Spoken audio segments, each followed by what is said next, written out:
Kwa majina naitwa Buchoke Julius Mchanake, ni engineer kutoka kituo cha kuhifadhia data kimtandao pale NIDC kwa maana ya National Internet Data Center au kituo cha kuhifadhi data kimtandao.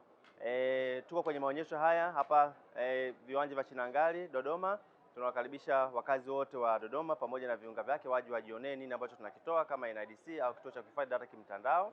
Lakini hapa tumewaletea huduma mpya ambayo inaitwa cloud computing. Huduma hii ni mpya kabisa ambayo inapatikana hapa Tanzania kwa sasa na inatolewa na NIDC.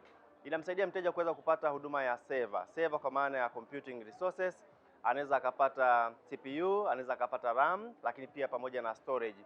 Na hii huduma tumeirahisisha kwa maana ya kwamba sasa hivi mteja hahitaji kuja ofisini ili aweze kupata huduma. Inakuwa ni self service.